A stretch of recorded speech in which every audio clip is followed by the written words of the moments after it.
આમ આદમી પાર્ટીના ડેડિયાપાડાના ધારાસભ્ય ચૈતર વસાવાને લઈને મોટા સમાચાર સામે આવી રહ્યા છે। ચૈતર વસાવાને જામીન મળી ગયા છે। નમસ્કાર મિત્રો, વિડીયોમાં તમારું સ્વાગત છે। ચૈતર વસાવાના જામીન મંજૂર થઈ ગયા છે મિત્રો। આદિવાસી ખુશ થઈ ગયા છે મિત્રો। વિડીયો સોશિયલ મીડિયામાં વાયરલ થઈ રહ્યો છે મિત્રો। વિડીયો શેર કરી દીધો મિત્રો। જેની આતુરતાથી તમે રાહ જોતેલા એવા ચૈતરભાઈ વસાવાના જામીન મંજૂર થઈ ગયા છે મિત્રો। 38 દિવસ પછી તેઓ જેલની બહાર આવી રહ્યા છે ત્યારે ખુશીનો માહોલ જોવા મળી રહ્યો છે। આખા દેડિયાપાડામાં હાહાકાર મચી ગયો છે। ચૈતરભાઈ એના જામીન મંજૂર થઈ રહ્યા છે। લોકોમાં ખુશીઓ જોવા મળી રહી છે મિત્રો।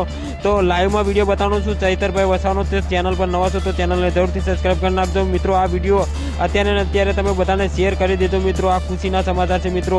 આદિવાસી બધા જે કમેન્ટ કરતા એમના માટે ખુશીના સમાચાર મિત્રો લાવ્યો છું તમારા માટે। તો 38 દિવસ પછી ચૈતરભાઈ વસાવા જેલની બહાર આવ્યા। તો હવે ચૈતરભાઈ વસાવા વિશે તમે શું કહેવા માંગો છો મિત્રો? કારણ કે ઘણા દિવસથી જેલમાં હતા, તેમને લગભગ 38 દિવસ થઈ ગયેલા। તો મિત્રો અત્યારે બહાર આવી ગયા છે। તો મિત્રો તમે ચૈતરભાઈ વસાવાના ઘરે જઈ શકો છો, તેમને મળી શકો છો મિત્રો।